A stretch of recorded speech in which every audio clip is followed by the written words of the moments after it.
कि आप दिल्ली में तो बैठे, रांची क्यों नहीं गए? वहां 3-3 मंच सजे हुए हैं, आपका मंच कहाँ है? आप हम लोगों ने ये निर्णय लिया है कि हम लोग पीछे से जिस भी प्रकार का सपोर्ट चाहिए, जो कर सकते हैं, मदद कर सकते हैं, वो हम लोग करेंगे। चल झूठा। पर आप पिक एंड चूज कर रहे हैं क्या आशुतोष? अपनी सहूलियत के हिसाब से आप किस अनशन में सामने जाएंगे और किस में पीछे से? दीपके को टाइफाइड हो गया, वो 1-2 हफ्ते पूरी तरह बेड रेस्ट पे था। मेरे को हाई फीवर था। सौरभ लीगल केसेस में बिजी था।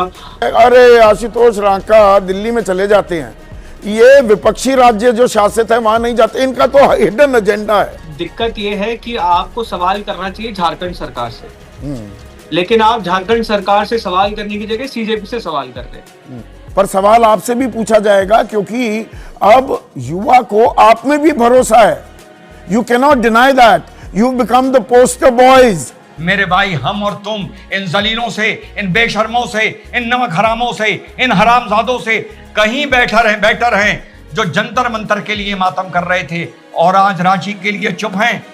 अगर उस रवीश में माँ का दूध पिया है तो ये बोल के दिखाए कि इंडिया अलायंस को शर्म आनी चाहिए। रिजवान अहमद ने बोला था सरकार को शर्म आनी चाहिए, बोला था ना, उसने माँ का दूध पिया है तो ये बोल के दिखाए। हेलो दोस्तों, नमस्कार, जय श्री राम। दोस्तों, आज की एक और डिबेट वीडियो काफी धमाकेदार होने वाली है, क्योंकि आज के डिबेट में हमें देखने को मिलने वाले हैं न्यूज एंकर संदीप चौधरी और दूसरी तरफ कॉकरोच जनता पार्टी के प्रवक्ता।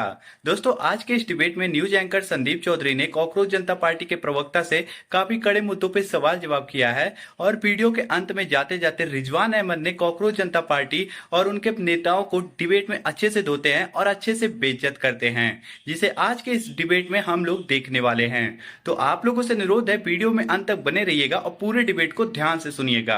और हाँ दोस्तों, वीडियो अगर आप लोग को अच्छी लगेगी तो वीडियो को लाइक करिएगा, चैनल को जरूर सब्सक्राइब करिएगा। आइए आज की शानदार डिबेट को स्टार्ट करके देख लेते हैं। चलिए शुरू करते हैं। आशुतोष रांका भी मेरे साथ जुड़ गए हैं, प्रवक्ता हैं कॉकरोच जनता पार्टी के, और इन्होंने सरकार को झुकाया है। कानून भी सख्त बना, लेकिन अभी समाधान, वो शिक्षा सुधार जैसे आर्थिक सुधार हुए थे देश में 35 साल पहले, उनकी दरकार अभी भी बनी हुई है। पर आशुतोष, मेरा सवाल ये है कि आप दिल्ली में तो बैठे, रांची क्यों नहीं गए? वहां 3-3 मंच सजे हुए हैं, आपका मंच कहाँ है? आपका सिर्फ समर्थन देने से काम चल जाता है क्या? दिल्ली तक ही था आपका आंदोलन?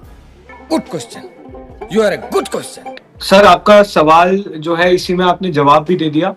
सीजेपी मंच लगाने के लिए काम नहीं करती है। सीजेपी ने पहले दिन से झारखंड में जो प्रदर्शन हुआ उसको अपना समर्थन दिया है, और मैंने और दीपके ने खुद ने वहां पे जो प्रोटेस्टर्स थे उनसे बहुत डिटेल में बात की थी, उनके इश्यूज समझे थे, और उनकी जो मांगे हैं वो पूरी तरह जायज है। इस बात पर सीजेपी ने पहले दिन से स्टैंड ले रखा है। हमारी टीम भी, जो झारखंड के हमारे सीजेपी के वॉलंटियर्स थे, जो जंतर मंतर में भी मौजूद थे, वो पहले दिन से प्रदर्शन स्थल पर मौजूद है। परसों से हमारा जो एक नेशनल डेलीगेशन है वो भी रांची गया है, और हम लोगों ने ये निर्णय लिया है कि हम लोग पीछे से जिस भी प्रकार का सपोर्ट चाहिए, जो भी हमने जंतर मंतर से सीखा है, जो हम वहां पे इम्प्लीमेंट कर सकते हैं, मदद कर सकते हैं, वो हम लोग करेंगे। चल झूठा। हम ये लड़ाई किसी क्रेडिट के लिए, अपना अलग मंच लेने के लिए नहीं, क्रेडिट की बात नहीं है, क्रेडिट की बात नहीं है। पूरा सपोर्ट ये जो छात्रों की, आपकी जनरेशन की जो समस्याएं हैं उन्हें लेकर आवाज उठाने की बात है, पर आप पिक एंड चूज कर रहे हैं क्या आशुतोष? अपनी सहूलियत के हिसाब से आप किस अनशन में सामने जाएंगे और किस में पीछे से समर्थन देंगे? आप तो बड़े परिपक्व, मंझे हुए राजनेता की तरह बोलने लगे। आप तो युवा है ना, आप तो जेनजी हैं आशुतोष। नहीं सर, हम इतना कुछ ऐसे प्लान चीजें नहीं करते हैं। जंतर मंतर की प्रोटेस्ट हम लोगों ने खुद ने ऑर्गेनाइज की थी। वहां पर 2 महीने हम लोग पूरी सिंसेरिटी के साथ, पूरी शिद्दत के साथ मौजूद थे। उसके बाद से हमने बहुत पब्लिकली भी इस बारे में बात की है। कोइंसिडेंटली दीपके को टाइफाइड हो गया, वो 1-2 हफ्ते पूरी तरह बेड रेस्ट पे था। मेरे को हाई फीवर था। सौरभ लीगल केसेस में बिजी था, तो लॉजिस्टिकली मैनेज नहीं हो पाया हम तीनों में से किसी के भी जाने का। चल झूठा। अभी 2-3 दिन से हम लोग संभाजी नगर में आगे की स्ट्रैटेजी में बिजी थे। हम लोगों ने बोला है कि जैसे ही पहला मौका मिलेगा हम में से कोई ना कोई वहां पर मौजूद रहेगा। रहना चाहिए ना। लेकिन सर, बिल्कुल रहना चाहिए सर, लेकिन हम ये भी कहना चाहते हैं कि नहीं फिर छात्र बट जाएगा ना आशुतोष। अगर आप लार्जर पिक्चर को देखेंगे, and I think you would appreciate it, larger picture में छात्र अगर एकजुट नहीं रहेगा, ये राजनीतिक बिसात, राजनीतिक जमात जो है, मैंने सवाल क्या रखा है, ये राजनीति का खेल, जेनजी का खेल आपके साथ, वरना खेल हो जाएगा। अरे आशुतोष रांका दिल्ली में चले जाते हैं, ये विपक्षी राज्य जो शासित है वहां नहीं जाते, इनका तो हिडन एजेंडा है, फिर वो आरोपों में दम लगने लग जाता है क्या आशुतोष? नहीं सर, देखिए मैं वही कह रहा हूँ ना कि एक्सपेक्टेशन सिर्फ ये क्यों है कि दीप के जाएगा तो ही इसका मतलब है कि सीजेपी वहां पर प्रेजेंट है।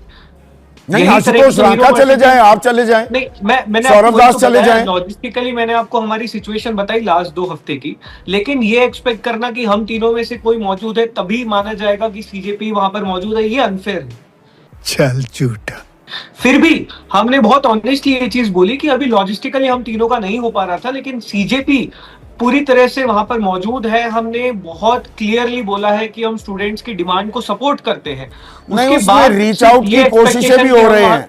आपने शब्दावली और संज्ञाएं तो बदली, कहां आपको दहशतगर्द, वायरस, गटर जनरेशन, पंक्चर बनाने वाले, ऐसे ऐसे देश विरोधी, संविधान विरोधी, इन शब्दों से नवाजा गया। उसके बाद सरसंघ चालक बोले कि आंख मूंद कर किसी पर विश्वास करूंगा तो जेनजी पर करूंगा। प्रधानमंत्री कह रहे हैं हमें आप पर पूरा भरोसा है, पर अब साथ ही साथ एक और धारा भी चलने लगी है ना आशुतोष। धर्मेंद्र प्रधान ये भी कह रहे हैं we can not ignore the Gen Z, पर कह रहे हैं कुछ लोगों ने भटकाने की कोशिश की। और ये डॉक्टर अर्चना गुप्ता कह रही है आंदोलन में तो आतंकवादियां, आपने तो जान से मार दिया महिला कांस्टेबल्स को। अब वो विमर्श फिर से चल पड़ा है, आप उसका मौका दे रहे हैं क्या? सर देखिए, इस तरह की भाषा पे हम लोग एंगेज ही करना बंद कर चुके हैं। आई थिंक ये इनका माइंडसेट बताता है किस तरह की भाषा इस देश के युवाओं के लिए ये लोग यूज करते हैं। ये इनका माइंडसेट बताता है। संघ में आपस में बीजेपी के साथ क्या कॉन्ट्रडिक्शन है ये लोग खुद जाने। संघ ने जो बोला 3 हफ्ते पहले, जो इन लोगों की भाषा थी, जो वर्ड्स आपने खुद यूज करके बताया, उस भाषा में और संघ की भाषा में बहुत अंतर है। संघ ने क्या केवल डैमेज कंट्रोल किया है या वो जेन्युइनली जेनजी से एंगेज करना चाहता है, वो हमें तब पता पड़ेगा जब संघ के हम एक्शंस ऑब्जर्व करेंगे। अगर एक्शंस में फिर भी वही चीजें दिख रही हैं, एक्शंस में प्रोटेस्टर्स को जाके मारा जा रहा है, उनपे इंक फेंकी जा रही है, वायलेंस की जा रही है, तो फिर आपके वर्ड्स का कोई मतलब नहीं है। नहीं, आपकी भी बातों पर फिर सवाल उठते हैं। आप ये कह रहे हो उनकी बातों का मतलब नहीं। आपने ये कहा है ऑन रिकॉर्ड कि भाई अगर कोई समाधान, ठोस समाधान निकलता नहीं दिखता है, शिक्षा में सुधार का एक खाका, एक रोड मैप बनता नहीं दिखता है, तो हम सितंबर में फिर से आंदोलन शुरू करेंगे। तो तेरा आंदोलन मेरा आंदोलन हो जाएगा। ये तो आप रांची के आंदोलन में जाते नहीं, अपना आंदोलन शुरू करेंगे, छात्र भी बटेंगे क्या? No, we are going in circles right now. सिर्फ आशुतोष टांका की फिजिकल प्रेजेंस का मतलब ये नहीं होता कि सीजेपी वहां पर मौजूद नहीं है। वहां पर पहले दिन से सीजेपी के लोग मौजूद हैं, हमारी नेशनल टीम मौजूद है, हमारी फूड टीम वहां पर मौजूद है। झूठ पे झूठ, झूठ पे झूठ। आप लोग उसको सीजेपी को सिर्फ 3 लोगों से इक्वेट करके एक नैरेटिव क्रिएट करने की कोशिश कर रहे हैं, जो कि सक्सेसफुल नहीं होगा। वहां के प्रोटेस्टर्स से भी आप लोग बात करेंगे तो बहुत क्लियर है प्रोटेस्टर्स की, बिल्कुल सीजेपी वहां पर उन लोगों के साथ पहले दिन से समर्थन में खड़ी है। हमने सारी डिमांड्स का जो है बहुत क्लियर अनइक्विवोकली सपोर्ट किया है, और हमने ये भी बहुत क्लियरली बोला है कि जैसे ही पहला मौका हमें मिलेगा हम तीनों में से भी कोई वहां पर मौजूद होगा। लेकिन तो जैसे ही मौका मिलेगा कि हम लोग रांची नहीं जा रहे हैं, हम रांची के समर्थन में नहीं है, तो वो नैरेटिव ही है, वो नैरेटिव विमर्श मात्र है। ये ध्यान भटकाने की कोशिश है। आप ये कह रहे हैं कि ध्यान भटकाया जा रहा है, जो मूल मुद्दा है, मूल मुद्दे पर अभी ध्यान नहीं दिया जा रहा है, जो है शिक्षा सुधार। सर दिक्कत ये है कि आपको सवाल करना चाहिए झारखंड सरकार से, लेकिन आप झारखंड सरकार से सवाल करने की जगह सीजेपी से सवाल कर रहे हैं। सीजेपी की सरकार नहीं है झारखंड में इस समय। नहीं, मैंने झारखंड सरकार से, उसमें साझीदार कांग्रेस से, इसीलिए आशुतोष, इसीलिए मैंने पहले कांग्रेस से सवाल पूछा। वो तो मैं पूछ रहा हूं, वो मेरा काम है, वो तो मैं पूछूंगा, पर सवाल आपसे भी पूछा जाएगा, क्योंकि अब युवा को आप में भी भरोसा है। You can not deny that you become the poster boys of this Gen Z, तो वो सवाल पूछे जाएंगे। अब ये जिम्मेदारी आपके कांधों पर आ गई है। यही नहीं, अभी और सुनिए। इनसे तो लाख गुना हम बेहतर हैं साथियों, इनसे तो लाख गुना तुम बेहतर हो साथियों, क्योंकि झारखंड पे वो सब जलील कमीन चुप हैं जो नीट पर मातम कर रहे थे। वो एक प्रयागराज में छात्रों की हुंकार भर रहा है, उसको जाना चाहिए था रांची। वो प्रयागराज में छात्रों की हुंकार भर रहा है, अपनी बहन को पब्लिक प्लेस में भिगो रहा है छाते होते हुए। अरे अगर हमें रील भी बनानी हो तो हम अपने घर की बहन, बेटी, पत्नी, माँ या और कोई महिला जो भीग रही है उससे कह देंगे भैया कम से कम तुम छाता ले लो, हम ही भीग लेंगे। लेकिन इसको रील बनाने के लिए पब्लिक प्लेस में अपनी बहन को भी भिगवा रहा है और प्रयागराज में हुंकार भर रहा है छात्रों की। जाना चाहिए था रांची। बात तो सही है। जब 12 मई को नीट का पेपर आउट होने की खबर मार्केट में आई थी तो शायद मेरा भी वो मंच था जिसने सबसे पहले एक वीडियो बनाया था, कहा था कि शर्म आनी चाहिए एजुकेशन मिनिस्टर को, रिजाइन कर देनी चाहिए, फौज लगा के कराओ, तुम्हें छात्रों की फिक्र नहीं है क्या, क्यों तमाशा कर रहे हो। और आप में से सैकड़ों लोगों ने मेरे समर्थन में कमेंट किए थे, मेरे भाई हम और तुम इन जलीलों से, इन बेशर्मों से, इन नमक हरामों से, इन हरामजादों से कहीं बेटर हैं जो जंतर मंतर के लिए मातम कर रहे थे और आज रांची के लिए चुप हैं। बार्ब्ड वायर देख रहे हैं आप, इस टाइम विधानसभा का घेराव चल रहा है, बार्ब्ड वायर देख रहे हैं। झारखंड स्टूडेंट लीडर देवेंद्र नाथ महतो जो 9 दिन से हंगर स्ट्राइक पे था वो भी आगे बढ़ चुका है। उसने बोला इस दिस पाकिस्तान, बांग्लादेश और China border. Student leader Devendra Nath Mahato says on spiked barricades.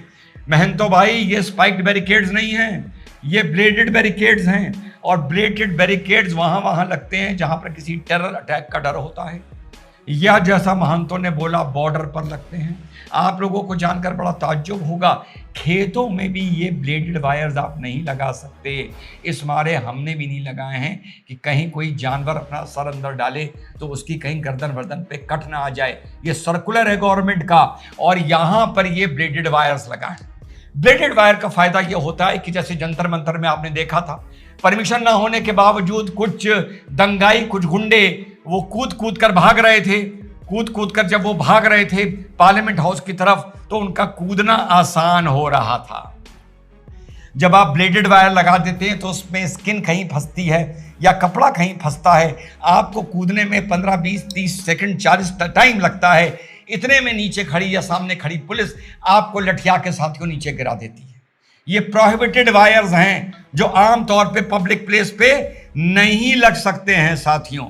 Delhi के कार्यक्रम में भी जब मुझसे किसी ने पूछा कि जो पुलिसकर्मी महिलाओं के साथ कुछ बदतमीजी करते हुए नजर आए, थाने में खड़े हुए, उनके बारे में आप क्या बोलेंगे रिजवान अहमद? वहां पर भी खड़े होकर आपका भाई बोल रहा था अगर नहीं, हमने आंख से देखा है 2-3 महिलाओं के साथ जो बदतमीजी हुई है, पुलिसकर्मियों के खिलाफ सख्त से सख्त कार्रवाई होनी चाहिए। लेकिन जिस महिला पत्रकार के साथ उन लोगों ने बदतमीजी किया है, वहां पर जो सड़क छाप बैठे थे उनके खिलाफ भी कार्रवाई होनी चाहिए। इस पूरे में आपको कोई गंदी रील, कोई गंदा भाषण, कोई गाली, कोई गलौज, कोई सड़क छाप हरकत, टपोरी देखने को नहीं मिली होगी साथियों। और आपके भाई ने 4-5 दिन पहले एक बात बोली थी, पुलिस चाहती तो इसी जगह को रेव पार्टी का रूप दे देती। तुम लोगों ने बेशर्मों वहां पर रातों को क्या हालत बना रखी थी। वहां पर मौजूद बयान दे रहा है, जाके कंफर्म कर लीजिएगा कि वहां पर दारू चल रही थी, वहां पे ड्रग्स रात को चल रही थी।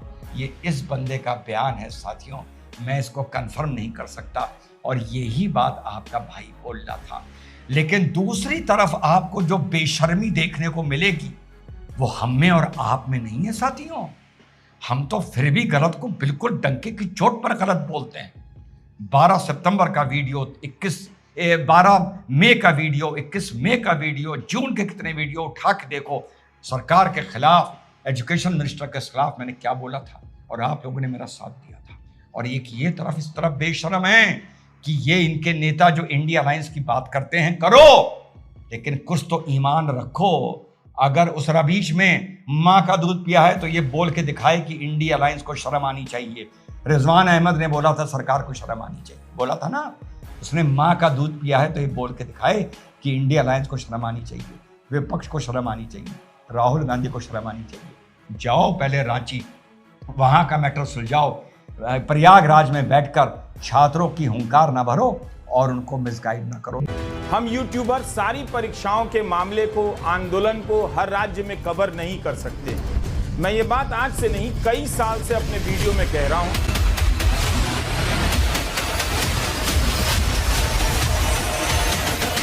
सारी परीक्षाओं के मामले को, आंदोलन को हर राज्य में कवर नहीं कर सकते। बेशर्मो शर्म करो, शर्म।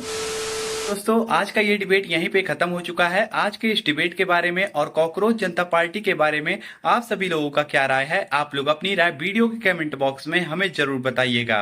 और हाँ दोस्तों, अगर आज की ये डिबेट आप सभी को देखने में अच्छी लगी है तो हमारे वीडियो को लाइक कर दीजिए और चैनल को सब्सक्राइब कर लीजिए, क्योंकि हमारे चैनल पर आप सभी को ऐसी ही शानदार डिबेट देखने को मिलती रहेगी।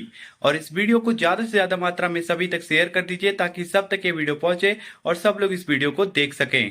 आपसे जल्दी मुलाकात करेंगे एक और शानदार डिबेट में। तब तक के लिए आप लोग अपना और अपने प्यारे परिवार का ध्यान रखिए। जय हिंद, जय भारत, वंदे मातरम, जय जय श्री राम।